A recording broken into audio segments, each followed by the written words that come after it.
لنا من يهد الله فلا مضل له ومن يضلل فلا هادي له وأشهد أن لا إله إلا الله وحده لا شريك له وأشهد أن محمدا عبده ورسوله يا أيها الذين آمنوا اتقوا الله حق تقاته ولا تموتن إلا وأنتم مسلمون يا أيها الذين آمنوا اتقوا الله وقولوا قولا سديدا يصلح لكم أعمالكم ويغفر لكم ذنوبكم من يطع الله ورسوله فقد فاز فوزا عظيما আলহামদুলিল্লাহ, বস্তুত সমস্ত প্রশংসা এবং কৃতজ্ঞতার মালিক আল্লাহ সুবহানাহু ওয়া তাআলা। আমরা আল্লাহরই কি গুণকীর্তন করি, তার কাছে সাহায্য করি। আল্লাহ তাআলার কাছে আশ্রয় চাই আমাদের অন্তরের মন্দ চিন্তা ভাবনা, খারাপ কাজ থেকে।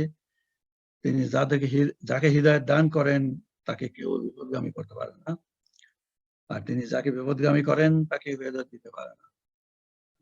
দিচ্ছি এক আল্লাহ তাআলা ছাড়া ইবাদতের জন্য দ্বিতীয় কোনো উপাস্য নাই, মাবুদ নাই, ইলাহ নাই, তার কোনো শরীক নাই। আমি আর সাক্ষ্য দিচ্ছি যে মুহাম্মদ সাল্লাল্লাহু আলাইহি ওয়াসাল্লাম আল্লাহ তাআলার আবদ, বান্দা ও রাসূল। হে মুমিনগণ, তোমরা আল্লাহকে যথাযথভাবে ভয় করো, তোমরা আত্মসমর্পণকারী না হয়ে কোনো অবস্থা নড়িও না। হে বিশ্বাসীগণ, আল্লাহকে ভয় করো, সর্বদা সঠিক কথা বলো, যাতে তিনি তোমাদের আচরণ সংশোধন করে নিতে পারেন এবং তোমাদের পাপ মার্জনা করতে পারেন। আল্লাহ তার রাসূলকে অনুসরণ করে সে ইতিমধ্যে সর্বোচ্চ সাফল্য অর্জন করেছে। ইন্নাল্লাহা ওয়া মালাইকাতুহু ইউসাল্লুনা আলান নবী ইয়া আইয়ুহাল্লাযীনা আমানু সাল্লু আলাইহি ওয়া সাল্লিমু তাসলিমা। আল্লাহুম্মা সাল্লি আলা মুহাম্মাদ ওয়া আলা আলি মুহাম্মাদ কামা সাল্লাইতা আলা ইব্রাহিম ওয়া আলা আলি ইব্রাহিম ইন্নাকা হামিদুম মাজিদ। আল্লাহুম্মা বারিক আলা মুহাম্মাদ ওয়া আলা আলি মুহাম্মাদ কামা বারাকতা আলা ইব্রাহিম ওয়া আলা আলি ইব্রাহিম ইন্নাকা হামিদুম মাজিদ। রাব্বি ইশরাহ লি সাদরি ওয়াসসির লি আমরি ওয়াহলুল উকদাতাম মিন লিসানি ইয়াফকাহু কাওলি। আম্মা বা'দ। As usual, আমরা আজকে আসলে 24তম পর্বে। ইতিমধ্যে শয়তান সম্পর্কে আমরা যে সমস্ত কথা বলেছি, সে ব্যাপারে আশা করি ইতিমধ্যে আমাদের একটা ধারণা, সুস্পষ্ট ধারণা সৃষ্টি হয়েছে আমাদের অন্তরে যে শয়তান আসলে পরিচয়টাই কি, তার উদ্দেশ্য কি, এবং সে যে আল্লাহ তাআলার শত্রু, আমাদের শত্রু, মানব জাতির শত্রু ব্যাপারে আমরা সুস্পষ্ট ধারণা আমরা পেয়েছি, আমরা আশা করি। তো এই শত্রু সম্বন্ধে কথা বলতে গেলে আর তার থেকে সবসময় আমাদের আশ্রয় প্রার্থনা করতে আল্লাহ সুবহানাহু ওয়া তাআলার কাছে। তো অন্যদিনের মতো আজকেও আমরা সবাই মিলে আল্লাহ সুবহানাহু ওয়া তাআলার কাছে প্রথমে আশ্রয় প্রার্থনা করছি, আউযু বিল্লাহি মিনাশ শাইতানির রাজিম, যাতে আল্লাহ সুবহানাহু ওয়া তাআলা যে কাজ আমার হাত দিয়েছি, যে আমরা শুরু করেছি যে প্রোগ্রাম আমরা সফলতা অর্জন করতে পারি, এবং আল্লাহ সুবহানাহু ওয়া তাআলা এই ব্যাপারে আমাদের সাহায্য করবে আমরা আশা করি এবং তার কাছে আমরা দাবি করি। তো শত্রুকে চিনুন, শয়তানকে জানুন। তো আজকে হলো শয়তানের কুমন্ত্রণা পদ্ধতি, অপকৌশল। তো এই ব্যাপারে অনেকগুলো পর্ব আশা করি হবে। ইতিমধ্যে আমরা 2-1টি পর্ব পার করেছি। তো প্রথমত ছিল যে আমাদের আত্মার, আমাদের যে প্রবৃত্তি বা চাহিদা, সে ব্যাপারে কথা বলেছি। তারপরে গত পর্বে ছিল লোভাতুর বা লোভ লালসা ব্যাপারে। তো আজকে আলোচনা আমরা যাব অসততা, প্রতারণা, মিথ্যা, বিশ্বাসঘাতকতা। এই শব্দগুলা বা এই প্রকৃতি কিন্তু আসলে পরস্পর নির্ভরশীল, দে আর রিলেটেড টু ইচ আদার। তো লোভাতস মানে যে লোভ বা লালসার সঙ্গে সম্পর্ক আছে, তবে আমি একটু আলাদাভাবে করতে চাচ্ছি এই কারণেই যে অসততা, প্রতারণা, মিথ্যা এবং বিশ্বাসঘাতকতা এটা কিন্তু মোরলেস আমাদের সবার ভিতরে কিছুটা উপসর্গে অবশ্যই আছে। আমরা প্রতারণার শিকার হয়েছি অথবা আমরা প্রতারক হিসাবে প্রতারণা করেছি। লেভেলটা কতটুকু সেটা হয়তো নির্ধারণ করা যেতে পারে, সেটা হয়তো সম্ভব না। তো মিথ্যা বলা এটা কম বেশি সবাই কিছু না কিছু মিথ্যাতে জড়িত থাকে, অসততা, বিশ্বাসঘাতকতা, এগুলো হলো আমাদের প্রতিদিনের জীবনের একটা অংশ। এই কারণেই আমি চেষ্টা করব যে শয়তানের কতটুকু মানে ইনভলভমেন্ট থাকে বা তার অনুপ্রেরণা, কুপ্রমন্ত্রণা যেটা আমরা বলি, তার কৌশল কতটুকু ইনভলভ থাকে এই ব্যাপারে। তো অ্যাজ ইউজুয়াল অন্যদিনের মতোই যে আল্লাহ সুবহানাহু ওয়া তাআলা আমাদের কেন সৃষ্টি করেছেন, আমরা মানুষ জাতি এবং জিন জাতিকে আল্লাহ সুবহানাহু ওয়া তাআলা কেন সৃষ্টি করেছেন এ ব্যাপারে সুস্পষ্ট ধারণা থাকা আমাদের উচিত। মানে আল্লাহর ইবাদী হিসাবে এবং আল্লাহ তাআলার ইবাদত করতে গেলে এই ব্যাপারে আমাদের ধারণা থাকা অবশ্যই দরকার। তো প্রথমতই ওই আয়াতগুলো দিয়ে আমি আবার শুরু করবো আসতে অন্যদিনের মতো। যে সূরা আয-যারিয়াতে আল্লাহ সুবহানাহু ওয়া তাআলা বলেছেন, ওয়ামা খালাকতুল জিন্না ওয়াল ইনসা ইল্লা লিয়াবুদুন। আমি জিন মানুষকে সৃষ্টি করেছি কেবল আমার উপাসনা অথবা আমার ইবাদত করার জন্য। এখন এই দুই জাতি মানে জিন আর মানব, এদের ভালো মন্দ বেছে নেওয়ার ক্ষমতা আছে, আল্লাহ তাআলা স্বাধীনতা দিয়েছেন এবং সেটা আমাদের পরীক্ষা স্বরূপ। এবং শয়তান সেই ইবলিসের দলভুক্ত দৃশ্য আমরা দেখতে পারি না। আরো ঠিক মানব জাতির মতো বা মানুষের মতো তার একটা স্বাধীনতা আছে ভালো মন্দ বেছে নেওয়ার। সেই স্বাধীনতাকে ব্যবহার করে সে আল্লাহর মানে যে পবিত্র আদেশ ছিল মান্য করে সে লালনগ্রস্ত হয়েছে, সেই জন্য সে লালনপ্রাপ্ত এবং অভিশপ্ত। তো এই ব্যাপারেই আমাদের সুস্পষ্ট ধারণা থাকা দরকার যে কেন সে অভিশপ্ত হয়েছে এবং তার উদ্দেশ্যটা কি, সে কিভাবে আমাদেরকে আমাদের যে প্রবৃত্তির চাহিদা আছে বা আমাদের যে মানবিক দুর্বলতা আছে তাকে ব্যবহার করে কিভাবে আমাদেরকে বিপদগামী করতে চায়। এই কারণেই এই আলোচনার মানে একটা প্রয়োজন আছে এবং আমরা এটা আলোচনা করছি আলোর বছরে। এবং শয়তানের প্রতিজ্ঞা সম্বন্ধে আমাদের একটা সুস্পষ্ট ধারণা থাকা দরকার। প্রতি মানে ইয়েতে গত আলোচনাতে আমি প্রতি আলোচনার শুরুতে আমি এটা উল্লেখ করি এই কারণে যাতে করে এই ব্যাপারে আমাদের সুস্পষ্ট ধারণা থাকে, বদ্ধমূল ধারণা হয় আমাদের হৃদয় বা অন্তরে। তো সূরা আরাফে আল্লাহ সুবহানাহু ওয়া তাআলা বলেছেন 17 নম্বর আয়াত, সুম্মা লাতিয়ান্নাহুম মিন বাইনি আইদিহিম ওয়া মিন খালফিহিম ওয়া আন ইমালিহিম ওয়া আন শামাইলিহিম ওয়া লা তাজিদু আকসারাহুম শাকিরিন। এরপর তাদের কাছে আসবো তাদের সামনের দিক থেকে, পিছন দিক থেকে, ডান দিক থেকে, বাম দিক থেকে। আপনি তাদের অধিকাংশকে কৃতজ্ঞ পাবেন না। মানে এই আয়াতে সুস্পষ্ট যে আমাদের জীবনের বা মানব জীবনের এমন কোন দিক নাই সে দিক থেকে সে আসবে, পিছন সাম ডান বাম। তো এর ব্যাখ্যা ইবনে আব্বাস রাদিয়াল্লাহু বলেছেন, আমি তাদের নিকট আসবই তার সম্মুখ থেকে বোঝায় পরকাল সম্পর্কে আদম সন্তানের অন্তরে সন্দেহ সৃষ্টি করব।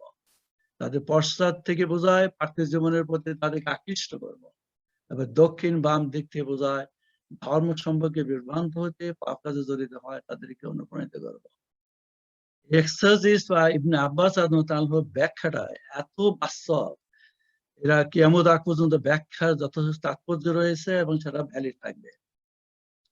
আমরা দেখতে পাচ্ছি প্রতিটাই মানে জিনিসই আমাদের জীবনের সঙ্গে জড়িত এবং আমরা মানুষ আমাদের চোখের সামনে দেখছি হোল ওয়ার্ল্ডে মানব জাতির ভিতরে ঠিক এক্স্যাক্টলি এই জিনিসগুলো পরিলক্ষিত হয় এবং এটা সমান আমরা দেখে আসছি। এখন আল্লাহ সুবহানাহু ওয়া তাআলা আমাদেরকে কোরআনে 92 আয়াত রয়েছে, 92 আয়াত রয়েছে শয়তান সম্পর্কে বিভিন্ন অবস্থার ভিত্তিতে আল্লাহ সুবহানাহু ওয়া তাআলা মানে আয়াত নাজিল করেছেন। তো তারই একটি আয়াত এখানে সূরা ফাতিরের আল্লাহ সুবহানাহু ওয়া তাআলা আমাদেরকে জানিয়েছেন যে শত্রুকে শত্রু হিসেবে জানো তবে শত্রু হিসেবে তাকে চেনো। ওই কারণে আল্লাহ সুবহানাহু ওয়া তাআলা বলেছেন সূরা ফাতিরের 6 নম্বর আয়াত, ইন্না শাইতানা লাকুম আদুউউন ফাত্তাখিযু আদুওয়া ইন্নামা ইয়াদউ হিজবাহু লিয়াকুনু মিন আসহাবিস সাইর। শয়তান অবশ্যই তোমাদের শত্রু, সুতরাং শত্রু হিসাবে তাকে স্বীকার করো। সে তার অনুগতদের আমন্ত্রণ জানায় যেন তারা জ্বলন্ত অগ্নিতে তার অংশীদার হতে পারে। অত্যন্ত পরিষ্কার স্পষ্ট দলিল। শুধু এই আয়াতটা যদি আমরা আমাদের জীবনে আমরা যদি এটাকে প্রতিষ্ঠিত করতে পারি, আমরা অনুসরণ করতে পারি, তাকে শত্রু হিসেবে গ্রহণ করে এবং তার কুমন্ত্রণা থেকে যদি আমরা রক্ষা পেয়ে পাওয়ার জন্য চেষ্টা করি এবং নিরাপদে থাকার চেষ্টা করি, অবশ্যই আল্লাহ সাহায্য পাবো। যদি তার কুমন্ত্রণা মানে আমরা যদি গ্রহণ করি, তাহলে আমাদের মানে শেষ পরিণতি কি হবে সেটা আল্লাহ সুবহানাহু ওয়া তাআলা আয়াতে বলেছেন। কারণ তার উদ্দেশ্য হলো মানবকে জ্বলন্ত অগ্নিতে বা দুজকে নিয়ে যাওয়ার জন্যই সে চেষ্টা করে, এবং সেখানে আসা অংশীদার হয়ে যাতে আমরা জ্বলন্ত অগ্নি যেতে পারি, সেটা তার চেষ্টা করে। তারপর আল্লাহ সুবহানাহু ওয়া তাআলা বলছেন, শয়তানকে পদাঙ্ক অনুসরণ করো না। এই আদেশ আল্লাহ সুবহানাহু ওয়া তাআলা দিয়েছেন। কারণ মানবতার শত্রু যে মানব প্রবৃত্তির অবৈধ চাহিদাকে ব্যবহার করে কিভাবে আদম সন্তানকে আল্লাহ তাআলা প্রদত্ত পবিত্র বিধিবিধান থেকে দূরে রাখে, এই ব্যাপারটা আল্লাহ সুবহানাহু ওয়া তাআলা আল কোরআনে সুস্পষ্টভাবে দলিল দিয়ে আমাদের সামনে নাজিল করেছেন, আমাদের সামনে উপস্থিত আছে। শয়তানের পদাঙ্ক অনুসরণ করেই তো মানুষ শয়তানের কার্যকলাপে জড়িত হয়ে থাকে।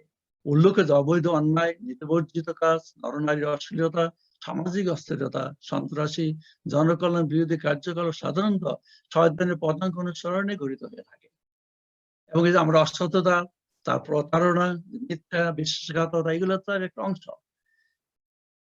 তো মুসলিম উম্মার প্রতি আল্লাহ সুবহানাহু ওয়া তাআলা আদেশ করেছেন, ইরশাদ করেছেন আল কোরআনে সূরা বাকারার 208 নম্বর আয়াত, ইয়া আইয়ুহাল্লাযিনা আমানু খুলু ফি সালমি কাফাতা ওয়ালা তাত্তাবিউ খুতুওয়াতিশ শাইতান ইন্নাহু লাকুম আদুউম মুবিন। ঈমানদারগণ, তোমরা পরিপূর্ণভাবে ইসলামে অন্তর্ভুক্ত হয়ে যাও এবং শয়তানের পদাঙ্ক অনুসরণ করো না, নিশ্চিত রূপে সে তোমাদের প্রকাশ্য শত্রু। পরে আল্লাহ সুবহানাহু ওয়া তাআলা আমাদেরকে বলেছেন বিভিন্ন আঙ্গিকে যে তোমরা পদাঙ্ক অনুসরণ করো না, সে তোমাদের প্রকাশ্য শত্রু, এটা তোমরা জেনে রাখো। আরো আয়াত রয়েছে, আমি এত বারবার কেন উল্লেখ করছি, হয়তো আমি আশা করি বিরক্তির কারণ হচ্ছে না আপনাদের, শুধু বদ্ধমূল ধারণা সৃষ্টি করার জন্য যে সে আমাদের প্রকাশ্য শত্রু, তার পদাঙ্ক অনুসরণ আমরা করবো না করার জন্য আমাদের কি করা উচিত, এবং তার কুমন্ত্রণা বলতে কি বোঝায় সেটা আমাদের জানা দরকার, এবং কুমন্ত্রণা থেকে আমরা কিভাবে দূরে থাকতে পারি এগুলো বোঝানোর জন্য এগুলো উল্লেখ করা করে আপনারা এটা সহজে নেবেন। আল্লাহ সুবহানাহু ওয়া তাআলা বলেছেন সূরা নূরের, ইয়া আইয়ুহাল্লাযিনা আমানু লা তাত্তাবিউ খুতুওয়াতিশ শাইতান ওয়া মাত্তাবিউ খুতুওয়াতিশ শাইতান ফাইন্নাহু ইয়ামুরু বিল ফাহশাই ওয়াল মুনকার। হে ঈমানদারগণ, তোমরা শয়তানের অনুসরণ করো না। যে কেউ শয়তানের পদাঙ্ক অনুসরণ করবে, তখন তো শয়তান নির্লজ্জতা ও মন্দ কাজের আদেশ করবে। আবার অন্য একটা অঙ্গিকে আল্লাহ সুবহানাহু ওয়া তাআলা বলেছেন, অনুসরণ যদি করো তা নির্লজ্জ মন্দ কাজে জড়িত হয়ে পড়বে তোমরা। এই অনুসরণটা আবার আসবে, তার কুমন্ত্রণার দিক থেকে কৌশলটা কি, কিভাবে তাকে অনুসরণ করে, সেই জন্য কথাগুলো বলা। এই আয়াতে খুতুওয়াত শয়তানের পদাঙ্ক অনুসরণ করা, পদচিহ্ন বা শয়তানের রাস্তা। শয়তানের পদাঙ্ক অনুসরণে মানুষ যে বিভিন্ন অবৈধ কার্যকলাপে জড়িত হয় তা আয়াত থেকে স্পষ্ট। এই স্লাইডটা আমি গত ইয়েতেও শেয়ার করেছি, আবারও আমি কেন করতে চাচ্ছি যে ব্যাপারে আমাদের ভালো করে বোঝা দরকার। শয়তানের পদাঙ্ক সম্পর্কে কিছু উদাহরণ উল্লেখ করা হইল, বহুল আলোচনা গত সপ্তাহে আলোচনা করা হয়েছে। আজকে সততা, এরপরে আত্মকর্মী, অহংকার, উদ্ধত, দাম্ভিকতা, এরপর আলোচনা করবো ইনশাআল্লাহ। হিংসা, প্রতিহিংসা, ঈর্ষাপরণতা, অস্বীকার, সত্যদ্রোহী, মিথ্যা কথা বলা, পরিহাস করা, অবহেলা করা, ব্যভিচার, নরনারী অবৈধ সংমিশ্রণ, যৌনতা, মদ খাওয়া, জুয়া খেলা, হত্যা, অযৌক্তিক জীবনহানি, মুনাফিক আচরণ, ধন সম্পদের অপচয়, অপ্রয়োজনীয় কথা বলা, পরচর্চা, চগলখড়ি, পরনিন্দা, ছন্দবশ গোয়েন্দারি করা, বিবাহপূর্ব যৌনতা, জীবনযাপনের ব্যবস্থা, মূলনীতি নির্ধারণে মানুষের নীতি পরিণীতি মালা অনুসরণ করা, ইসলামী জীবন আদর্শকে অবহেলা করা, অসৎ মিথ্যাকে অবলম্বন করা, গণক জাদুতে বিশ্বাস করা, শোষণ, নির্যাতন, সুদ খাওয়া এবং দেওয়া, এতিমের ধন সম্পদ আত্মসাৎ করা, অমিতব্যয়ী এবং সংযম, ওজনে মাপে কম দেওয়া, এ ব্যাপারে আজ কথা বলা হবে, ঘুষ দেওয়া না ইত্যাদি। মোটামুটি আমাদের জীবনের বা আমরা যা দেখতে পারি আর কি, যত অনৈতিক কাজ আছে, যতগুলো শরীর বিরোধী কাজ, যে সমস্ত কাজ আল্লাহ সুবহানাহু ওয়া তাআলা নিষিদ্ধ করেছেন এবং হারাম করেছেন, সমস্ত কাজগুলো হলো এই স্লাইডের মধ্যে অন্তর্ভুক্ত। এখন আসি আমরা আলোচনাতে। অসততা, প্রতারণা, মিথ্যা বিশ্বাসঘাতকতা এগুলো পরস্পর নির্ভরশীল। অসৎ ব্যক্তির চরিত্র এদের উপস্থিতি একসাথে থাকে। অসৎ ব্যক্তিকে কেউ বিশ্বাস করতে পারে না। কারণ তার দ্বারা ক্ষতির সম্ভাবনা অত্যন্ত স্বাভাবিক ব্যাপার। আমরা কথায় বলি, হয়তো কারো পরিচয় যদি ঘটে থাকে যে অসৎ ব্যক্তি, কথায় বলি তাকে বিশ্বাস করা যায় না। কারণ তার দ্বারা ক্ষতির সম্ভাবনা অত্যন্ত স্বাভাবিক বিষয় এবং তার নিকৃষ্ট প্রকৃতি সম্পর্কে আল্লাহ তাআলা মানব জাতিকে অবহিত করেছেন যাতে তারা সতর্ক হতে পারে। এটা কোরআনের মানে এই ব্যাপারে অনেকগুলো আয়াত আছে, তো আমি কিছু আয়াত এখানে উল্লেখ করব। আল্লাহ সুবহানাহু ওয়া তাআলা বলেছেন সূরা হাশরের আয়াত, আউযু বিল্লাহি মিনাশ শাইতানির রাজিম, কামাসালিশ শাইতানি ইয ক্বালা লিল ইনসানি কুফর ফালাম্মা কাফারা ক্বালা ইন্নী বারিউম মিনকা ইন্নী আখাফুল্লাহ রাব্বাল আলামিন। শয়তানের মতো যখন সে মানুষকে বলে আল্লাহকে অস্বীকার করো, তারপর মানুষ যখন আল্লাহকে অস্বীকার করে তখন সে বলে তোমার সাথে আমার কোনো সম্পর্ক নেই। নিশ্চয় আমি মহাবিশ্বের প্রতিপালক আল্লাহ তাআলাকে ভয় করি। অথচ আদম সন্তান এই সকল নিকৃষ্ট বৈশিষ্ট্য থেকে মুক্ত থাকতে পারেনি। বরং বলা যায় প্রতিটি মানব সন্তানের চরিত্রে এগুলো উপস্থিতি কম বেশি বিদ্যমান আছে। এটা আমাদের ভিতরে আছে, আমরা সেটা জানি। আমরা হয়তো মুখে স্বীকার করব না, তো কিন্তু কার্যকর মানুষের প্রকাশ পায়। এই কারণে তো আমাদের সতর্ক হওয়া দরকার। কারণ সে মানুষকে ধোঁকা দেয়, সে তো প্রতারক, মানে মানুষকে প্রতারণা করি তো মানে আল্লাহর দিন থেকে বিপথগামী করার জন্য, আল্লাহর দিন থেকে তাকে দূরে সরিয়ে নিয়ে তখন আল্লাহর প্রতি মানে শিরক বা আল্লাহর শরীক স্বীকার করে বা শিরকের কাজে জড়িত হয়ে যায়, তখন শয়তান তার কাজ হাসিল করে সে চলে যায়, তখন আশেপাশে থাকে না। এলো প্রতারক সে। বিশ্বাসঘাত মিথ্যা। আল্লাহ সুবহানাহু ওয়া তাআলা বলেছেন সূরা আনফালের আয়াত, এটা 48 নাম্বার আয়াতে আল্লাহ সুবহানাহু ওয়া তাআলা বলেছেন, ওয়া ইযা যায়্যানা লাহুমুশ শাইতানু আমালাহুম ক্বালা লা গালিবাকুম হুমুল ইয়াওমা মিনান নাসি ওয়া ইন্নী যাররুল লাকুম ফালাম্মা তারাআতাল ফিআতানি নাকাসা আলা কাবিহি ক্বালা ইন্নী বারিউম মিনকুম ইন্নী আরা মা তারাউনা ইন্নী আখাফুল্লাহ ওয়াল্লাহু শাদীদুল ইকাব। স্মরণ করো, শয়তান তাদের কর্মকাণ্ডকে তাদের দৃষ্টিতে লোভনীয় করে তুলেছিল এবং বলেছিল, আজ কোনো মানুষ তোমাদেরকে পরাস্ত করতে পারবে না যখন আমি তোমাদের কাছে রয়েছি।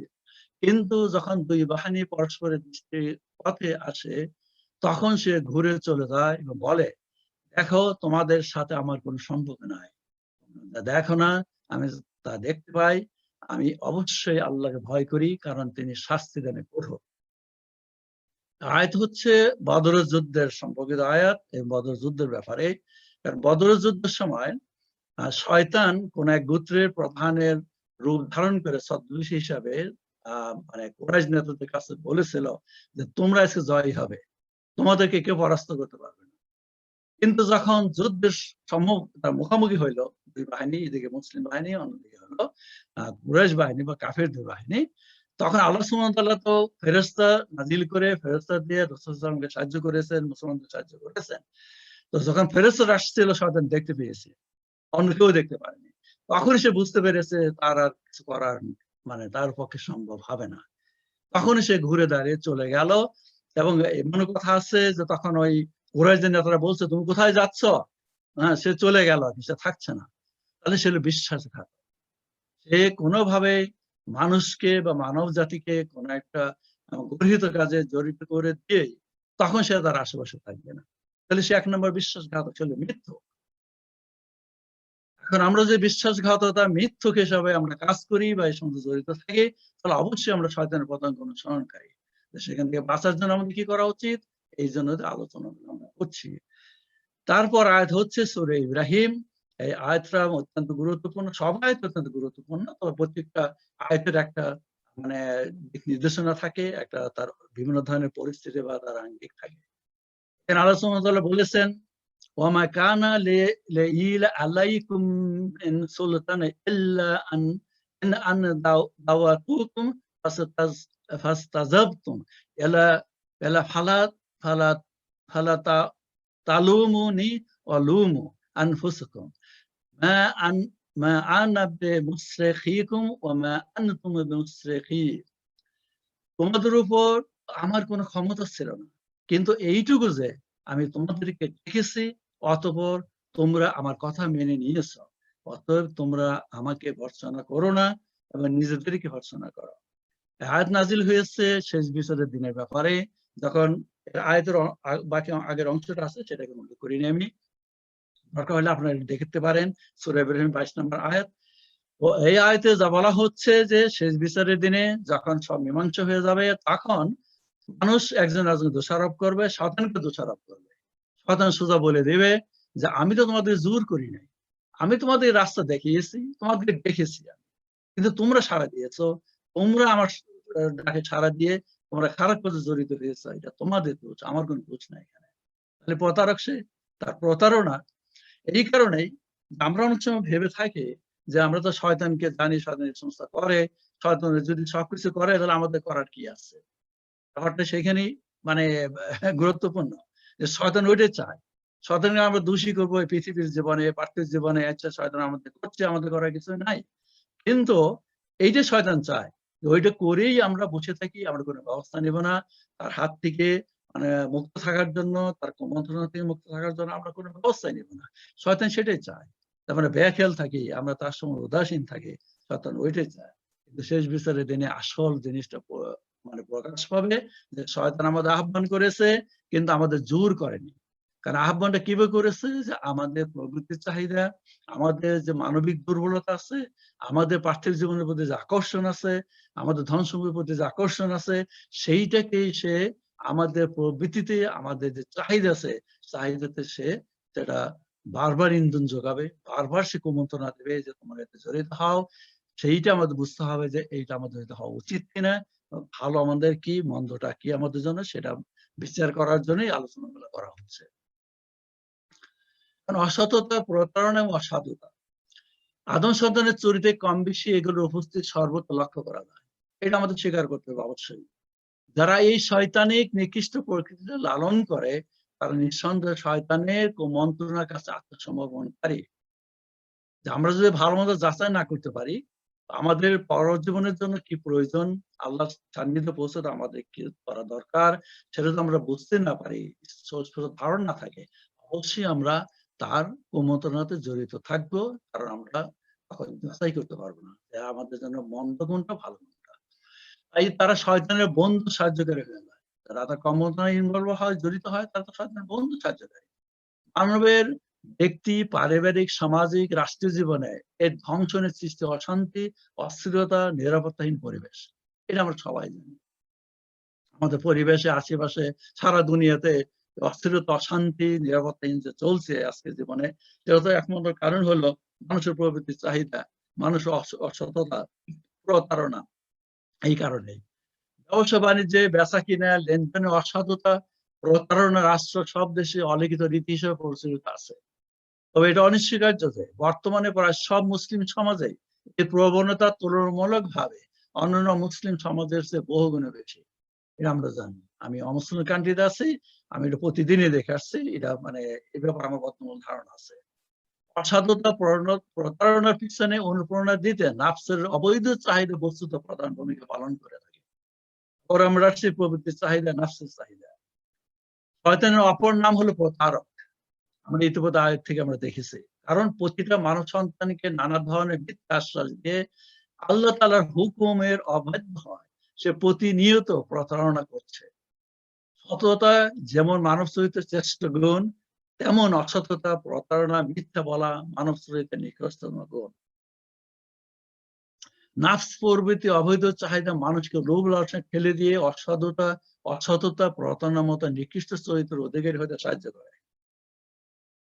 তাই মানুষ এই নৈতিক বৈশিষ্ট্য লালন করে সত্যের আলো থেকে পুরোপুরি বঞ্চিত হয়ে, অর্থাৎ আধ্যাত্মিকভাবে সে অন্ধ হয়ে যায়। তখন তার হৃদয়ের ভিতরে আলো আর থাকে না, মানে হেদায়েতের আলো যেটা, আল্লাহর ভালোবাসার আলো, আল্লাহর যে বিধিবিধানের যে আলো আছে সেটা তার অন্তরে থাকে না। সে আধ্যাত্মিকভাবে অন্ধ হয়ে যায়। সে ভালো-মন্দ বিচার করতে পারে না।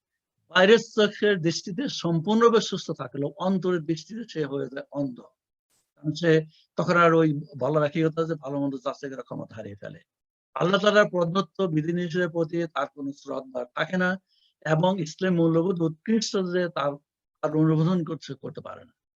তার জন্য কথা আমরা ইসলামী জীবনের আদর্শকে আমরা মানে কি বলে সেকেলের বা পুরাতন কালের জন্য মানে বিধিবিধান হিসেবে আমরা আখ্যায়িত করতেও আমরা তখন দ্বিধা শঙ্কিত করি না, দ্বিধাবোধ করি না।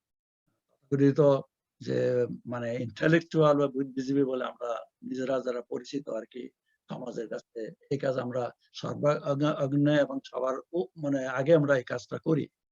একটা সমাজের অধিকাংশ মানুষ যখন এই নিন্দিত বৈশিষ্ট্য আকৃষ্ট হয়, তখন সততায় মানুষের নিকট অপ্রচলিত বা স্ট্রেঞ্জ, অস্বাভাবিক ব্যবহার পরিণত হয়। বলা বাহুল্য যে প্রায় সব মুসলিম সমাজের একটা বিশেষ দল এই নিকৃষ্টতম বৈশিষ্ট্য অদৃষ্ট হয়েছে, তাদের বিশ্বের কাছে গোটা জাতির নৈতিক চরিত্রের অবক্ষয়ের বদনাম অর্জন করেছে। আর এই অর্জনের বা এই বদনামের শরিক আমরাও। দুর্নীতিবাজরা প্রতারক। দুর্নীতি সম্বন্ধে বোধহয় বলার তেমন কিছু নাই। এটা আমরা ভালো করে জানি। এটা প্রতিদিনের ঘটনা। মানে মিডিয়া থেকে শুরু করে মানে পত্রিকাতে সব জায়গায় দুর্নীতিবাজদের কথা সবসময় হয়ে আসছে এবং আমরা চোখের সামনে দেখছি। এদের এইজন্য তাদের অসৎ চরিত্রের কার্যকলাপে এক নাগাড়ে কয়েক বছর ধরে বিশেষ করে বাংলাদেশ বিশ্বের দুর্নীতিপরায়ণ দেশ হিসেবে সুনাম অর্জন করেছিল। আমি মনে করি এখনো মানে ওই পর্যায়ে তারা আছে। ইদানিং দুর্নীতিবাজদের অনেকেই জেল হাজতে বসবাস করছে। এটা আমরা জানি। অনেকে ধরা পড়েছে, বিচার চলছে, মানে চলতেই থাকছে বিচার। বিচারে কি মানে আল্টিমেট তার সিদ্ধান্ত কি সেটা হয়তো জানতে পারবো। দুর্নীতির পিছনে অদৃশ্য শক্তি হলো লোভ লালসা, আর লোভ লালসার বাস্তবতা হচ্ছে অসচেতন প্রতারণা। মানে তাদের রিলেটেড মানে আগে উল্লেখ করেছি। জমি জমার ব্যাপারে জাল দলিল, বিচারে মিথ্যা সাক্ষী, ব্যবসা বাণিজ্যে মিথ্যার আশ্রয়, জিনিসে ভেজাল, ওজনে কম দেওয়া, গোপনে ষড়যন্ত্র করা, অসত্যকে শপথের মাধ্যমে সত্যে পরিণত করার চেষ্টা, ঘুষ বা বকশিস দিয়ে নিয়ে অবাস্তবকে বাস্তবে পরিণত করা, ন্যায্য পাওনাদারকে বঞ্চিত করা, সবই অসততা প্রতারণার ফসল। এই জিনিসগুলো কিন্তু আমাদের জীবনের সাথে জড়িত। আমরা অনেকের সাথে জড়িত আছি। আমি নিজে না থাকলেও, আপনি নিজে না থাকলেও, আপনি আত্মীয়-স্বজন, ভাই ব্রাদার, বন্ধু-বান্ধব, সহকর্মী কেউ না কেউ এর সাথে জড়িত আছে। এর থেকে আমরা কেউ মুক্ত নই। এই ব্যাপারটা আমাদেরকে ভালো করে বুঝতে হবে। আফ্রিকা এশিয়ার মুসলিম দেশের অনেকে এই নিন্দিত গুণগুলোর অধিকারী। নাফসের প্রবৃত্তি ও নাফস শয়তানি এই নিন্দিত গুণের জন্মদাতা, প্রেরণার উৎস। পুরাতন নাফস শয়তানের বাস্তবতা। এই সকল অনৈতিক গুণ থেকে মুক্ত থাকা এবং নাফস শয়তানের প্রভাব থেকে নিজেদেরকে রক্ষা করার জন্য মুসলিম উম্মতের প্রতি আল্লাহ তাআলা পূর্ণ আদেশ দিয়ে বলেছেন। এই জন্য আয়াতগুলো আমাদের পড়া উচিত এবং আয়াত নিয়ে আমাদের চিন্তা করা উচিত। রাসূলুল্লাহ বলেছেন, ইয়া আইয়ুহাল্লাযিনা আমানু আমানু তাকুলু আমওয়ালাকুম বাইনাকুম বিল বাতিল ইল্লা আন তাকুনু তিজারাতান আন তারাদিন মিনকুম ওয়া লা তাকতুলু আনফুসাকুম ইন্নাল্লাহা কানা বিকুম রাহিমা। হে মুমিনগণ, তোমরা একে অপরের সম্পত্তি অন্যভাবে গ্রাস করিও না, কিন্তু তোমাদের পরস্পর রাজি হয়ে ব্যবসা করা বৈধ। নিজের মধ্যে মারামারি করিও না, নিশ্চয় আল্লাহ তোমাদের প্রতি দয়াবান। এই আয়াতের আল্লাহ যে নিষেধ করেছেন সেই নিষেধাজ্ঞা অমান্য করে আমরা সমাজের চারিদিকে যা দেখে আসছি, মানে মানুষের জমি দখল করা, অন্যায়ভাবে মানে কি বলে যে দখলদারিতে যে বাংলাদেশে চলে আসছে, এটা বোধহয় কারোর কাছে আর কোনো গোপন জিনিস নয়। এটা আমাদের সবার কাছে পরিচিত। মারামারি, হত্যা, খুন এটা তো চলে আসছে অনবরত। মানে এটা বিশেষ করে মুসলিম কান্ট্রিতে এটা সবচেয়ে বেশি হয়। এটা সূরা নিসার আয়াত। তার পরের আয়াত আল্লাহ সুবহানাহু ওয়া তাআলা বলছেন, যালিকা উদওয়ানান ওয়া যুলমান ফাসাউফা নুসলিহি নারা কানা যালিকা আলাল্লাহি ইয়াসীরা। এবং যে ব্যক্তি সীমা লঙ্ঘন করে অন্যায়ভাবে করবে তাকে অগ্নিতে দগ্ধ করব, এটা আল্লাহর পক্ষে সহজ। পূর্বের আয়াতে আল্লাহ সুবহানাহু ওয়া তাআলা আমাদেরকে নির্দেশ দিয়েছেন তোমরা এগুলো করো না, তারপর আয়াতে যদি তোমরা করো এবং অন্যায়ভাবে তা করবে এবং তার জন্য তোমাদের শাস্তি কি হবে, আল্লাহ তাদেরকে কি শাস্তি দিবেন পরিষ্কারভাবে আল্লাহ তাআলা উল্লেখ করেছেন। আল কোরআনের আয়াত, মুসলমান সম্পর্কে আয়াত মানে সুস্পষ্ট বিদ্যমান। আমরা অনেকে আয়াত পড়ি, অনেক আয়াতে ব্যাখ্যা করা হয় সমাজে বিভিন্ন ওয়াজ মাহফিলে, কিন্তু তার বাস্তবতা কতটুকু আমরা অনুসরণ করছি কিনা সেটা হলো যাচাই করা যথেষ্ট। আল্লাহ তাআলা ন্যায় বিচারক। এরপরে ৩২ নম্বর আয়াতে কি আল্লাহ বলছেন, আল্লাহ তাআলা নারী পুরুষকে সৃষ্টি করেছেন, তারা আল্লাহ তাআলার গোলাম, উভয়ের প্রতি রয়েছে আল্লাহ তাআলার সমান দয়া, ভালোবাসা, ন্যায় বিচার। এই আয়াতটা উল্লেখ করি, তারপর হয়তো একটি কথা বলবো যে আল্লাহ তাআলা বলেছেন ওয়ালা তাতামান্নাউ ফাদাল্লাহু বিহি বা'দুকুম আলা বা'দিন লিররিজালি নাসীবুম মিম্মা কাসাবু ওয়া লিন-নিসাই নাসীবুম মিম্মা কাসাবা ওয়াসআলুল্লাহা মিন ফাদলিহি ইন্নাল্লাহা কানা বিকুল্লি শাইইন আলিমা। তোমরা কামনা করিও না, আল্লাহ যা দিয়ে তোমাদের কাউকে কারোর উপর শ্রেষ্ঠত্ব দিয়েছেন। এখানে আয়াতের ব্যাখ্যা পরে আসবে কিছুটা, যে অর্থাৎ পিতা মাতার পিতার সম্পত্তিতে যে মেয়ে ছেলে মেয়েদের মধ্যে যে তারতম্য বা যে মানে অংশ আল্লাহ সুবহানাহু নির্ধারণ করেছেন সে ব্যাপারে এই কথাগুলো বলা হচ্ছে। পুরুষরা তাই পাবে যা তারা অর্জন করে, আর নারীরাও তাই পাবে যা তারা অর্জন করে, এবং আল্লাহর নিকটে তার অনুগ্রহ প্রার্থনা করো, নিশ্চয় আল্লাহ সবকিছু অবগত আছেন। এই ব্যাপারে হয়তো আপনারা সবাই বেশি জানেন আমার থেকে, যেহেতু বাংলাদেশে থাকেন আপনারা অনেকেই। কোন এক সময় বাংলাদেশে বোধহয় এরকম একটা দাবি আসছিল, সো কল্ড হিউম্যান রাইটস যারা আছে, নারীর মানে স্বাধীনতা যারা কাজ করে, যে যে ইসলামী শরীয়ত যে পিতার সম্পত্তিতে যে ভাগাভাগির একটা নির্দেশনা, একটা সিদ্ধান্ত দিয়েছে, না ছেলে মেয়েরা সব সমান, এই ধরনের দাবি একটা আসছিল। তো জানি আপনারা আমার থেকে বেশি জানেন। আয়াতে নাজিলের ব্যাপারে, এই আয়াত নাজিল হওয়ার সম্পর্কে ইবনে আহমদ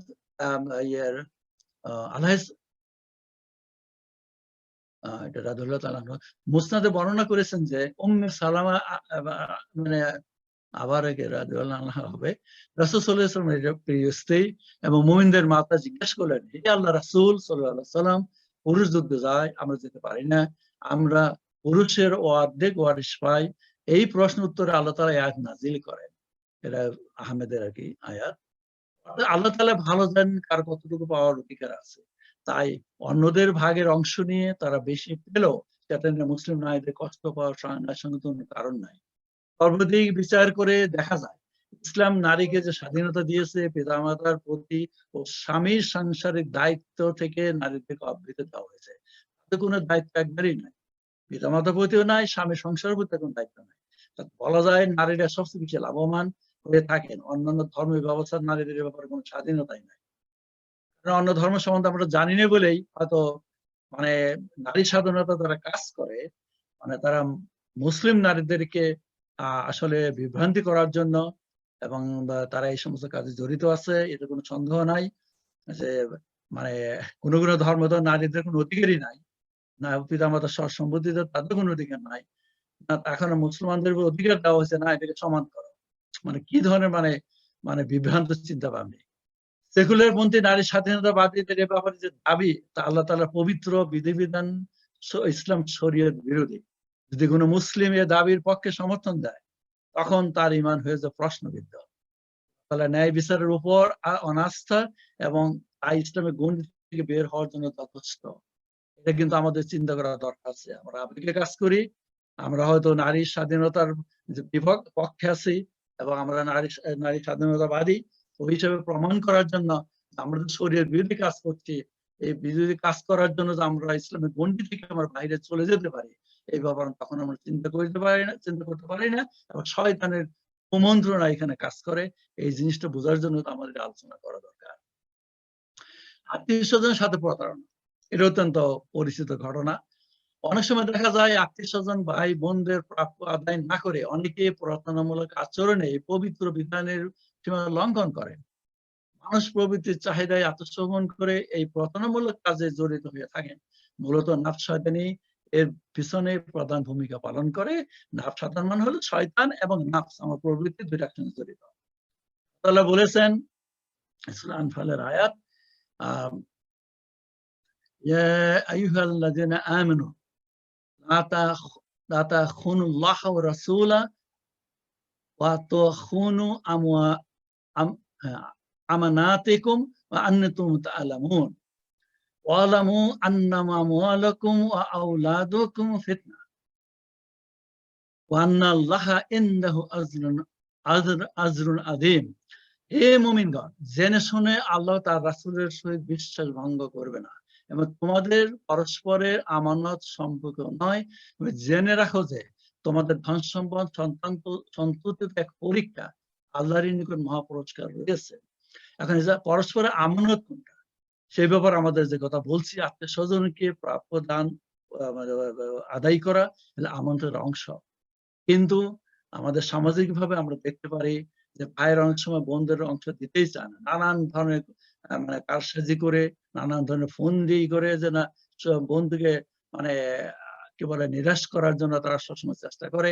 অন্যদিকে বোনরা অনেক ভাইদেরকে আবার এইভাবে বঞ্চিত করা বা নিরাশ করার জন্য অনেক চেষ্টা করে থাকে। তারপর আয়াতুল আল্লাহ সুবহানাহু ওয়া তাআলা আদেশ দিয়েছেন ওয়া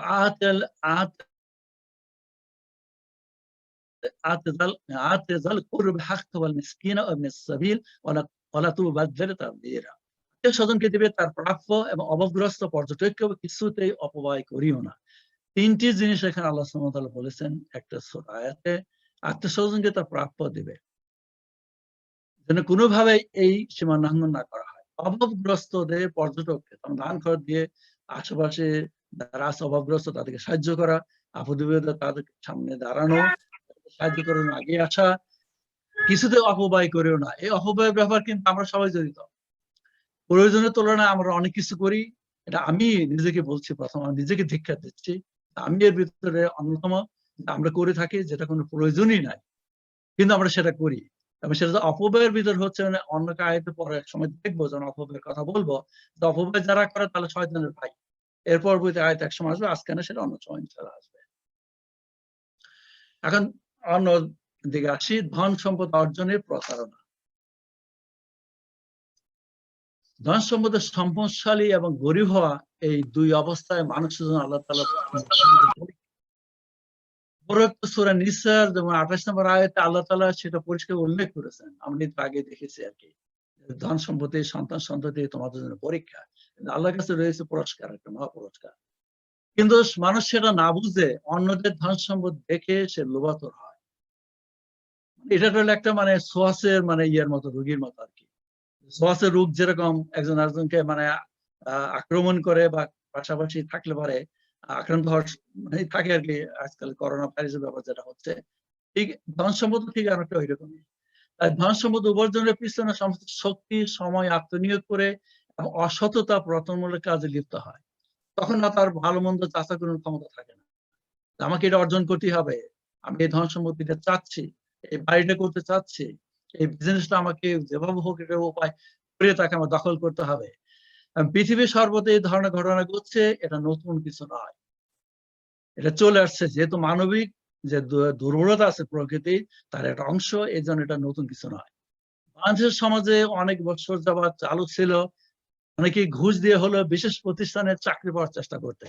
আমি ৪০ বছর আগের কথা বলছি, যখন বাংলাদেশে ছিলাম, এই ধরনের কিছু কিছু ডিপার্টমেন্ট ছিল যেখানে ঘুষ দিয়ে চাকরির একটা বিরাট প্রচলন ছিল। কারণ হলো যে অসততা, অন্যায় পথে এই সমস্ত প্রতিষ্ঠানে অর্থ উপার্জনের যত সুনাম রয়েছে বা ছিল, এই সমস্ত প্রতিষ্ঠানে নিয়োজিত কর্মীদের রাতারাতি সম্পদশালী হয় সেটা প্রমাণ করে। তাই অন্যদের একই পদ্ধতিতে ধনী হওয়ার ইচ্ছা পোষণ করেই যে ঘুষ দিয়ে বা যেকোনো ভাবে এই প্রতিষ্ঠান যেকোনো ভাবে একটা চাকরি যদি পাওয়া যায়, তাহলে রাতারাতি মানে অন্ধন সম্পত্তি মালিক আমি হতে পারবো। এটা হলো মানে মেইন চিন্তা ভাবনা ছিল আর কি, তার ভিতরে উদ্দেশ্য ছিল এখানে।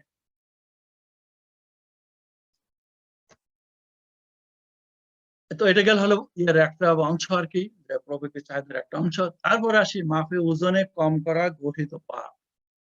কোরআনে আল্লাহ সুবহানাহু ওয়া তাআলা অনেকগুলো আয়াত নাযিল করেছেন এই ব্যাপারে আমাদেরকে বোঝানোর জন্য এবং এই সমস্ত কাজে যাতে আমরা সঠিকভাবে আমরা এটাকে কাজে চলতে পারে, মাপে বা ওজনে সঠিকভাবে দিতে পারি বা গ্রহণ করতে পারি, সেই ব্যাপারে আর কি।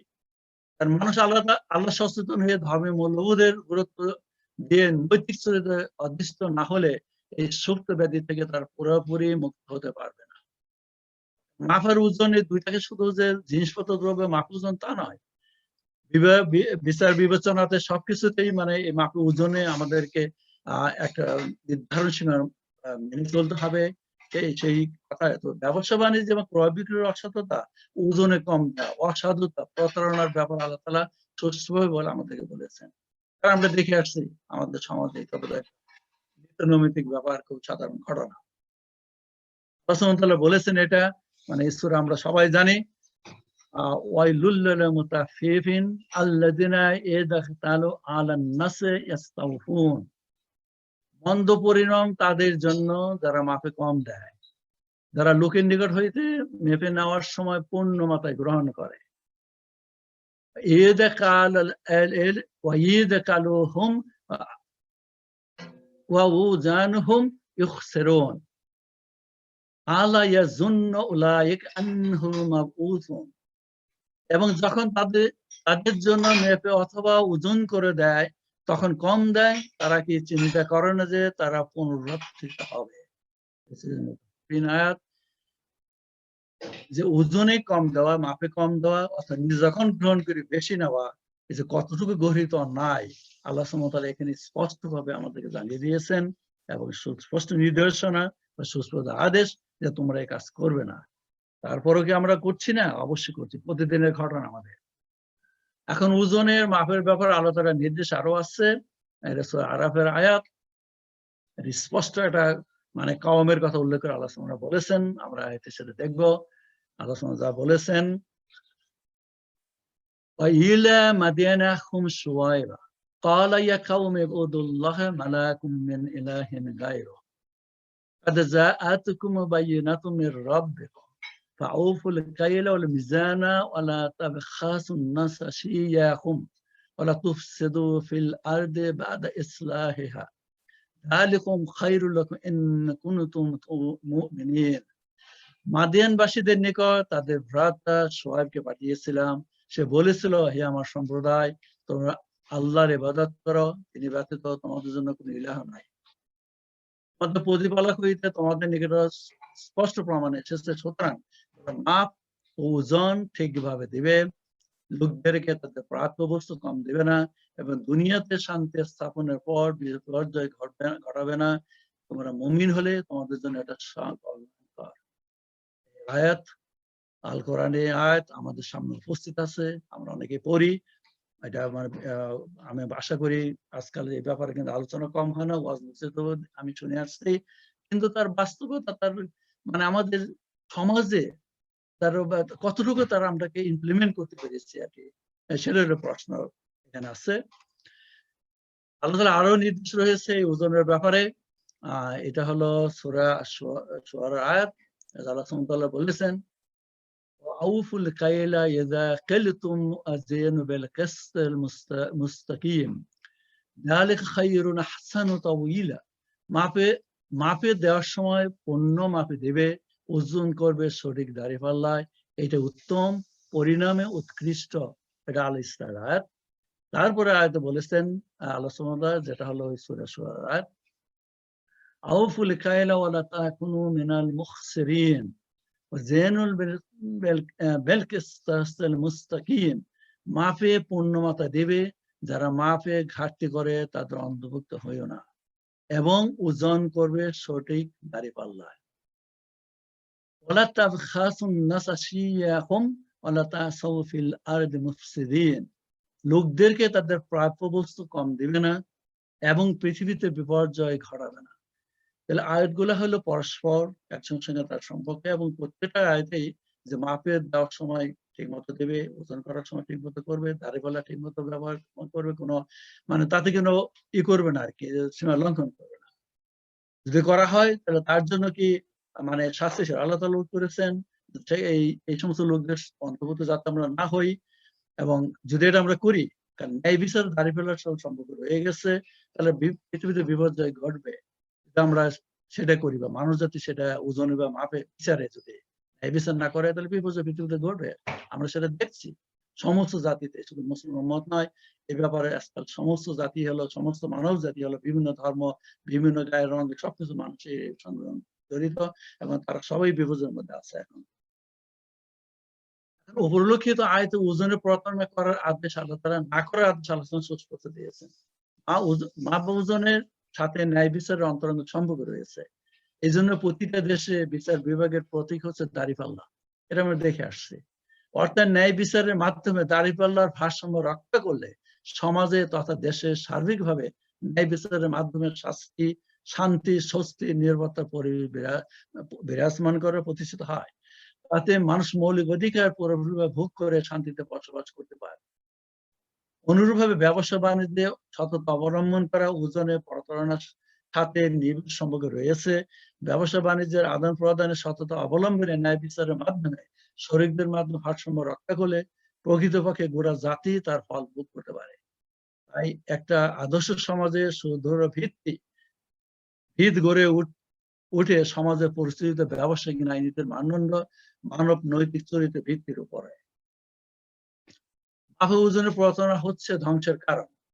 মাদান জাতি ওজনে অসততার কারণেই, যে মাপে যে কম দেওয়া বেশি দেওয়ার ব্যাপারটা, বেশি দেওয়া না কম দেওয়া, ন্যায় বিচারের ভারসাম্য হারিয়ে অনৈতিক পন্থায় জীবনযাপন আত্মসমর্পণ করেছিল। এই জন্য ওজনের তারতম্য করার মতো গৃহীত অন্যায় থেকে বিরত থাকার জন্য শোয়েব আলাইহিস সালামকে মাদান জাতির কাছে আল্লাহ তাআলা পাঠিয়েছিলেন, সতর্ক করেছিলেন। অথচ মাদান জাতি আল্লাহ তাআলা প্রদত্ত সতর্কে উদ্ধত সুরক্ষা করে শোয়েব আলাইহিস সালামকে হত্যা করার হুমকি দেয়। এই কারণে মাদান জাতিকে আল্লাহ তাআলা সমূলে ধ্বংস করে দেয়। আল কোরআন থেকে এই কাহিনী আমরা জানি। সুতরাং এটা মানে মুসলমানদের অন্তত জানা আছে। প্রতারণা আরেক রূপ হলো খাদ্য ভেজাল দেওয়া। এটা কিন্তু বাংলাদেশের খুব পরিচিত ঘটনা।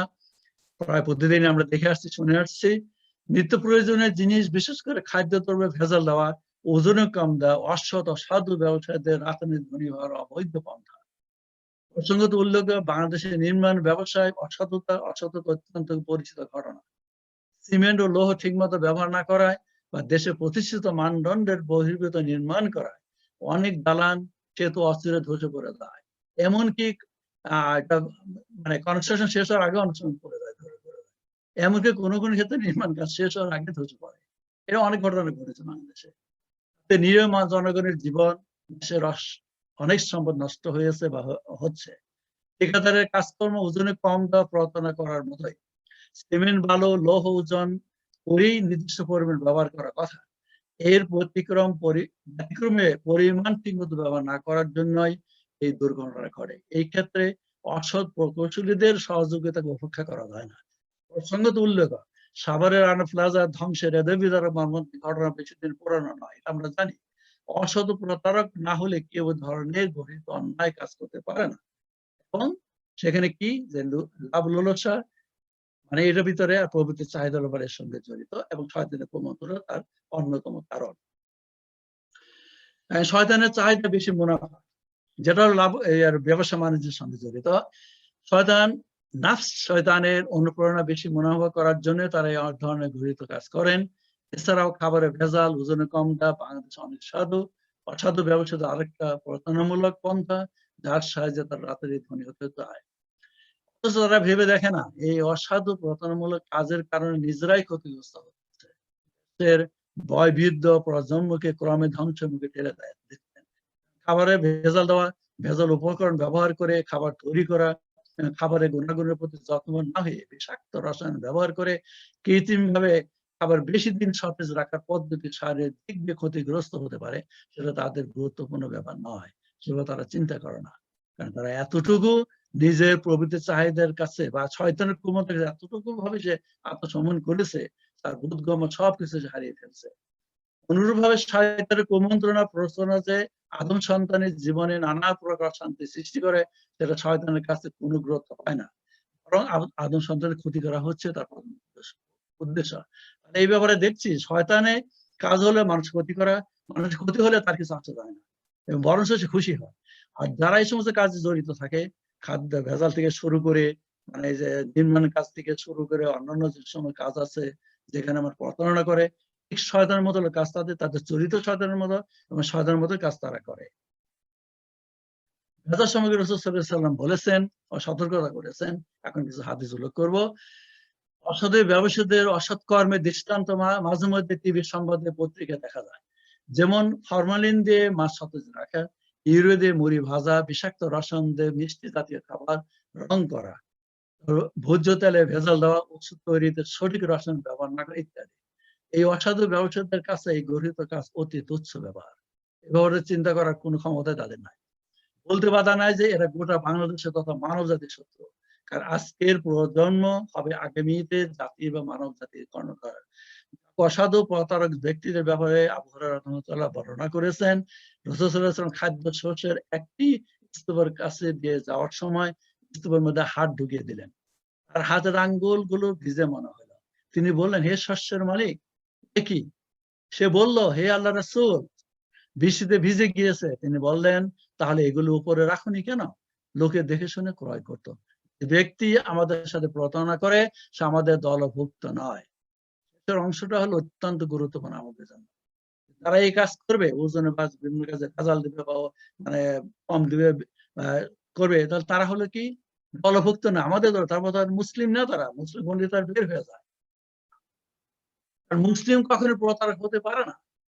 আব্দুল্লাহ ইবনে উমর রাদিয়াল্লাহু বলেছেন যে তিনি বলেছেন, এক ব্যক্তি রাসূল সাল্লাল্লাহু আলাইহি ওয়াসাল্লামের কাছে এসে বলল সে ক্রয় বিক্রয়ে প্রতারণার শিকার হয়। এই কথা শুনে রাসূল সাল্লাল্লাহু আলাইহি ওয়াসাল্লাম বললেন, যার সাথে ক্রয় বিক্রয় করো তাকে বলো কোনরূপ ধোঁকাবাজি করবে না। সুস্পষ্ট আদেশ।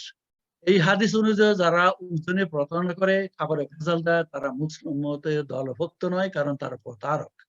মুসলিম প্রতারক হতে পারে না। যারা আল্লাহ তাআলার এবং তার নবী এবং আল কোরআনে বিশ্বাসী, তারা কোন অবস্থাতে শয়তানের মতো প্রতারণা করতে পারে না, অত প্রতারক হতে পারে না। নির্মাণ কাজে বা অন্যান্য ব্যবসাতে যারা প্রতারণা করেন, তারা প্রকৃতপক্ষে গোটা জাতির সঙ্গে প্রতারণা করে। যারা এই ধরনের গঠিত কাজে জড়িত আছেন, ইসলামী মূল্যবোধ তাদের জন্য যে কঠিন শাস্তির সুসংবাদ, কঠোর সতর্কতা রয়েছে সে ব্যাপারে তাদের কোনো জ্ঞানই নেই বা ধারণাই নেই। অজ্ঞতা হলো তার জীবনের শত্রু। এই অজ্ঞতাইকে শয়তান তাদের বিরুদ্ধে অস্ত্র হিসেবে ব্যবহার করে, অন্যায় কাজে জড়িত করে, নিয়মিতভাবে জড়িত রাখছে। এখন ব্যবসা বাণিজ্যের প্রতারণা। ব্যবসা বাণিজ্যতে অংশীদারকে ঠকানো মানব সমাজের একটা উল্লেখ্য ঘটনা। লাভ লোকসানের পরিমাণে তারতম্য করে শরীককে ঠকিয়ে অনেকে অবৈধভাবে বিপুল পরিমাণের সম্পদ আত্মসাৎ করে থাকে। এ ধরনের ঘটনা নতুন কিছু নয়, মানব সভ্যতার শুরু থেকেই ঘটে আসছে। কারণ আদম সন্তান হিসাবে সকলেই নাফস প্রবৃত্তি প্রভাবে প্রভাবিত হয়। আল কোরআন থেকে উল্লেখ, দাউদ আলাইহিস সালামের সময় এক ব্যক্তি নিজের ভাইয়ের নামে নালিশ করে দাউদ আলাইহিস সালামের কাছে ন্যায় বিচার দাবি করেন। দাউদ আলাইহিস সালাম একজনের জবানবন্দি শুনে অন্য ভাইয়ের প্রতি খারাপ মন্তব্য করে। আল্লাহ তাআলা বলেছেন, আল আতাকা নাবুল খাসমে ইয তাসাওয়ারুল মিহরাব, তোমার নিকট বিবদমান লোকের বৃত্তান্ত পৌঁছেছে কি? তারা যখন প্রাচীর ডেঙ্গে আসলো ইবাদতখানায়, মানে দাউদ আলাইহিস সালাম ইবাদতখানাতে ঢুকে গেছিল, মানে ওয়াল টপকিয়ে।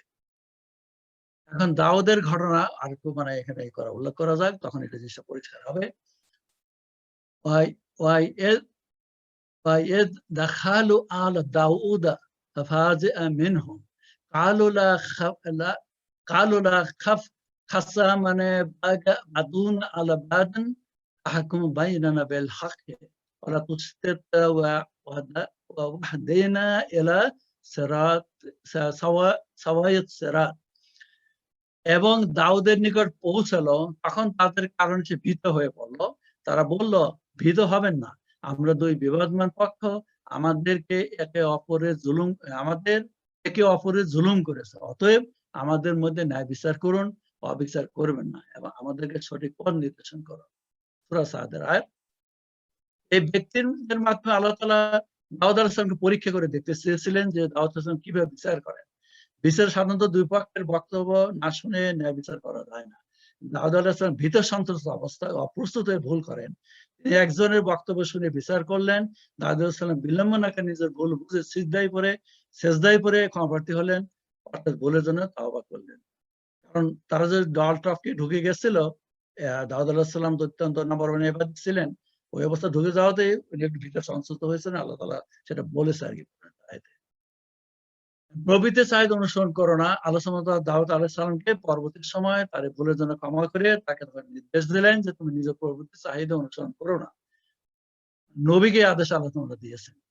আল্লাহ তাআলা তাকে ক্ষমা করে উপদেশ দিলেন এই বলে যে তোমাকে পৃথিবীতে নেতৃত্ব দেওয়া হয়েছে, সুতরাং মানুষের মধ্যে ন্যায় বিচার করো, নিজের প্রবৃত্তিকে অনুসরণ করিও না, তাহলে তুমি বিপদগামী হবে।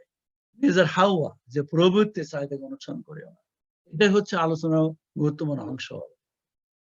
দাউদ আলাইহিস সালামের ব্যাপারে আল্লাহ তাআলা বলেছেন আরো গাফারা লানাহু যালিকা ওয়া ইন্না লাহু ইনদাহা যুলফান ওয়া হুসনা মাআব। অতঃপর আমি দাউদকে দাউদ আলাইহিস সালামকে কোটি ক্ষমা করলাম, আমার নিকট তার জন্য রয়েছে সর্বোচ্চ উচ্চ মর্যাদা শুভ পরিণাম। তারপর আল্লাহ সুবহানাহু ওয়া তাআলা দাউদ সালামকে আদেশ দিলেন ইয়া দাউদ ইন্না জাআলনাকা খালিফাতান ফিল আরদি ফাহকুম বাইনান নাস বিল হক ওয়া লা তাত্তাবিয়াল হাওয়া ফায়ুদিল্লাকা আন সাবিলিল্লাহ ইন্নাল্লাযিনা ইয়াদিল্লুনা আন সাবিলিহি লাহুম আযাবুন শাদীদুন বিমা নাসু ইয়াওমাল হিসাব। হে দাউদ, আমি তোমাকে পৃথিবীতে প্রতিনিধিত্ব করেছি, অতএব তুমি লোকদের মধ্যে সুবিচার করো, তুমি নিজের চাহিদা অনুসরণ করিও না, যা তোমাকে আল্লাহর পথে বিচ্যুত করবে। তারা আল্লাহর পথ পরিত্যাগ করে তাদের জন্য রয়েছে কঠিন শাস্তি, কারণ তারা বিচার দিবসকে বিস্মৃত বা ভুলে গিয়েছে বা হয়েছে। দাউদ আলাইহিস সালামের মতো নবীকে আল্লাহ সুবহানাহু ওয়া তাআলা এখানে আদেশ দিয়েছে বা নির্দেশ করেছে নিজের হাওয়াকে অনুসরণ করিও না। আমাদের ব্যাপার কি হতে পারে? শয়তান যে প্রতিনিয়ত যে মন্ত্রণা দিচ্ছে আমাদের প্রবৃত্তির চাহিদাকে, আমাদের নিজের ইচ্ছাকে, ডিজায়ারকে মানে গ্রহণ করার জন্য আমাদেরকে যে বারবার অনুপ্রেরণা দিচ্ছে, কুমন্ত্রণা দিচ্ছে, সেই জিনিসটাকে আমাদের বুঝতে হবে। আমাদের প্রবৃত্তিকে যেন আমরা কোনোভাবে মানে হাওয়া কিংবা প্রবৃত্তিকে আমরা কোনোভাবে আল্লাহর সঙ্গে শরিক না করি, যে তার সঙ্গে গোলাম, তাকে তার গোলামে পরিণত না হয়, এই ব্যাপারটা আমাদের বুঝতে হবে। এখন ন্যায় বিচারের বিপক্ষে, ন্যায় বিচারের পক্ষে অতএব বলা বাহুল্য অন্যায়, অসততা, অসাধুতা, প্রতারণা হচ্ছে ন্যায় বিচারের বিপক্ষে, আল্লাহ তাআলা প্রদর্শিত ন্যায় পথের বিপরীতে। ন্যায় নীতি, সততা, সাধুতা অবলম্বন এবং তাওহীদে বিশ্বাস করা আল্লাহ তাআলা নির্দেশিত বিধান। তাই প্রবৃত্তির অবৈধ চাহিদা অনুসরণে যারা সৎপথ থেকে দূরে সরে যাবে তারা কঠিন শাস্তি ভোগ করবে। বাণিজ্যতে একে অপরকে ঠকানোর পিছনে প্রবৃত্তি অন্য চাহিদা চরিতার্থ মুখ্য উপরন্ত এরকম প্রতারণা, ধোঁকাবাজিকে তুলনা করা চুরি করা, মিথ্যা আশ্রয় দেওয়ার সাথে। মিথ্যার আশ্রয় দেওয়া, মিথ্যা কথা বলা এবং চুরি করা ইসলামী মূল্যবোধে হারাম। অর্থাৎ মিথ্যা হচ্ছে সব অন্যের জন্মদাতা। কারণ মিথ্যাবাদীরা অন্যায় করার পথ মিথ্যা অবলম্বনের মাধ্যমে মিথ্যা সাক্ষী হিসেবে মুক্তি পেতে চেষ্টা করে, ঈমান নষ্ট হয়ে যায়। এই জন্য অনেক সময় মিথ্যুকে অন্যায় করেও শাস্তি পায় না। কিন্তু সত্যবিদরা নিজের অন্যায় স্বীকার করেন, শাস্তি পেয়ে থাকেন। তাই অধিকাংশ সত্যবাদীরা অন্যায় থেকে দূরে থাকেন, থাকার জন্য আপ্রাণ চেষ্টা করেন যাতে তাকে কৃত অন্যায়টা স্বীকার করে শাস্তি ভোগ করতে না হয়। বলা যায় মানুষ যদি মিথ্যা বলা ছেড়ে দেয় তাহলে মানব সমাজে অনৈতিক অন্যায়, অসাধু কার্যকলাপ অনেকাংশে কমে যাবে, তাতে সামাজিক সমস্যা কমে যাবে। বিশেষ করে মুসলিম সমাজ অনেক সমস্যার সমাধান করতে পারবে। মিথ্যা বলা, চুরি করা, প্রতারণার ব্যাপারে রাসূল সাল্লাল্লাহু আলাইহি ওয়াসাল্লাম বলেছেন, ব্যভিচারী যখন ব্যভিচারিতে লিপ্ত হয় তখন সে মুমিন থাকে না, এবং মদ্যপায়ী যখন মদ্যপান করে তখন সে মুমিন থাকে না, এবং চোর যখন চুরি করে তখন সে মুমিন থাকে না। অতঃপর তার জন্য তাওবার দ্বার খোলা রয়েছে। দেখা গেল এই সমস্ত পাপে কিন্তু মুসলমান জড়িত, আমাদের অনেকে জড়িত। যদি আমরা এতে জড়িত থাকি তাহলে ওই অবস্থাতে আমরা মুমিন থাকবো না, এবং যারা সবসময় জড়িত থাকে তারা তো মুমিনই না, তারা আসলে ইসলাম থেকে খারিজ হয়ে গেছিলেন, ইসলামের গণ্ডি থেকে বের হয়ে চলে গেছেন। সততা জান্নাতের পথ দেখায়। আব্দুল্লাহ ইবনে মাসউদ রাদিয়াল্লাহু তাআলা থেকে বর্ণিত, রাসূল সাল্লাল্লাহু আলাইহি ওয়াসাল্লাম বলেন, সত্যবাদী কল্যাণ ও মঙ্গলের পথ দেখায়, আর কল্যাণ মানুষকে জান্নাতের পথ নিয়ে যায়। কোন মানুষ সত্য কথা বলতে থাকলে আল্লাহ তাকে সত্যবাদী তালিকে অন্তর্ভুক্ত করে নেন। মিথ্যা কথা মানুষকে পাপ ও গুনার দিকে নিয়ে যায়, আর পাপ ও গুনাহ তাকে দোজখে নিয়ে যায়। কোন লোক মিথ্যা কথা বলতে থাকলে আল্লাহ তাকে মিথ্যাবাদীর তালিকাভুক্ত করেন। মিথ্যা কথা বলাটা তো সমাজের একটা অংশ। মানে আদালতে বিচার সালিসে মিথ্যা সাক্ষী মানে সবসময় চলে আসছে। তাহলে যারা এর কাজ করে তারা তো আসলে মিথ্যাবাদীর অন্তর্ভুক্ত। আল্লাহ তাআলা তাদের মিথ্যাবাদীদের মধ্যে অন্তর্ভুক্ত করে দেন। এটা কত বড় অভিশাপ, মানে সেটা চিন্তা করা যায় না। আব্দুল্লাহ ইবনে আমর ইবনুল আস রাদিয়াল্লাহু আনহু থেকে বর্ণিত, রাসূল সাল্লাল্লাহু আলাইহি ওয়াসাল্লাম বলেছেন, যার মুসলিমের মধ্যে 4টি বৈশিষ্ট্য পাওয়া যাবে সে পাকা মুনাফিক। আর যার মধ্যে তার যেকোনো একটি বৈশিষ্ট্য পাওয়া যাবে, আর যতক্ষণ না সে তা পরিত্যাগ করবে ততক্ষণ তার মধ্যে মুনাফিকের একটা বৈশিষ্ট্য আছে বা থাকবে। যে আমানত খেয়ানত করে, কথায় কথায় মিথ্যা বলে, ওয়াদা চুক্তি ভঙ্গ করে, ঝগড়া করার সময় অশ্লীল বাক্য ব্যবহার করে। এটা অত্যন্ত পরিচিত ঘটনা আমাদের সমাজে। প্রকৃত ধনী কারা? প্রবৃত্তির অবৈধ চাহিদা, অসৎ অনৈতিক কাজ এবং প্রতারণার মাধ্যমে ধন সম্পদ উপার্জন করেই অগাধ ধন সম্পদের মালিক হলে তাকে ধনী বলা যায় না। এইভাবে ধনী হওয়ার অনেকে নিজেদের পাপের প্রায়শ্চিত্ত হিসাবে সারা জীবন জেল খাটেন অথবা ফাঁসি দড়িতে জীবন দেন। ইতিমধ্যে অনেকে দিয়েছেন। এই ধরনের ঘটনা পৃথিবীর সব সমাজে অতি পরিচিত ঘটনা। অবৈধ প্রবৃত্তি তাদের এই রকম হীনতম পরিণতির জন্য দায়ী। আবু হুরায়রা রাদিয়াল্লাহু থেকে বর্ণিত, রাসূল সাল্লাল্লাহু আলাইহি ওয়াসাল্লাম বলেন, ধন সম্পদে বেশি থাকলে ধনী হওয়া যায় না। আর বরং প্রকৃতির ধনী হলো আত্মার ধনী। আব্দুল্লাহ ইবনে রাদিয়াল্লাহু বর্ণনা করেন, রাসূল সাল্লাল্লাহু বলেন, সেই ব্যক্তি সফলকাম হয়েছে যে ইসলাম গ্রহণ করেছে, তাকে প্রয়োজন মাফিক রিজিক দেওয়া হয়েছে, আল্লাহ তাকে যা কিছু প্রদান করেছে তাতে সন্তুষ্ট থাকার তৌফিক দান করেছে। প্রকৃত ধনী তারাই, অর্থাৎ নাফস বা আত্মার অবৈধ প্রবৃত্তি দমন করে অসৎ অন্যায় প্রতারণামূলক কাজ থেকে যে যত দূরে থাকতে পেরেছেন সেই হলো প্রকৃত ধনী। কারণ অন্যের ধন সম্পদের প্রতি তার লোভ লালসা নাই, তাই প্রতারণার কোনো আশ্রয় তার কাছে নাই। জীবনযাপনের প্রয়োজনে সে অল্পতে পরিতৃপ্ত থাকে। আত্মার পরিতৃপ্তি মানসিক স্বস্তি আর্থিক জীবনের শান্তির জন্য গুরুত্বপূর্ণ বিষয়। লোকে মাঝে মাঝে সুখী মানুষের খুঁজে বের করার জন্য বিশ্বব্যাপী জরিপ করা হয়। তাতে দেখা যায় দরিদ্র দেশের সাধারণ মানুষ ধনীদের দেশের তুলনায় অত্যন্ত বেশি সুখী। এদের প্রতি অতি প্রাচুর্যের রাত্রিতে গভীর নিদ্রা উপহার দিতে পারে না, অথচ সহায় সম্বলহীন পেটের ক্ষুধার যন্ত্রণা থাকলেও গভীর নিদ্রার কারণে কোনো তাদের সমস্যা হয় না। ধন সম্পদ রক্ষা করা অথবা তার আরো বেশি উপার্জন করা ধনীদের মতো গরিবদের মানসিক চিন্তাতে ভুগতে হয় না। উল্লেখিত হাজে বর্ণিত ব্যক্তিকে আত্মার প্রবৃত্তির প্রভাবে অতিরিক্ত ধন সম্পদ উপার্জনের জন্য অন্যায় পথ অবলম্বন নিজের মূল্যবান সময় ব্যয় করতে হয় না। মূল্যবোধে পরশ্রী বিশ্বাস হিসাবে প্রবৃত্ত অন্যায় চাহিদাকে দমন করার এবং অল্প সন্তুষ্ট থাকার মতো তৌফিক আল্লাহ তাআলা তাকে দিয়েছেন বা তার আছে। বস্তুত আল্লাহ তাআলাই তাকে এরকম তৌফিক দিয়ে সমৃদ্ধ করেছেন। তাই নিঃসন্দেহে তিনি ভাগ্যবান ব্যক্তিকে অন্তর্ভুক্ত, কারণ আল্লাহ তাআলার অশেষ রহমতের স্থান পেয়ে ধৈর্য ধারণ করার মতো আত্মশক্তিতে শক্তিশালী হয়েছে। তবে এ ধরনের 4টি বৈশিষ্ট্য অর্জনের জন্য তাকে কঠোর সংগ্রাম করতে হয়। প্রতিনিয়ত আল্লাহ তাআলার কাছে সাহায্যের জন্য প্রার্থী হতে হয় এবং শয়তানের কুমন্ত্রের বিরুদ্ধে সংগ্রাম করতে হয়। তো আমি এখানে শেষ করছি। হয়তো একটু অতিরিক্ত সময় আমি নিয়েছি, তার জন্য আমি দুঃখিত।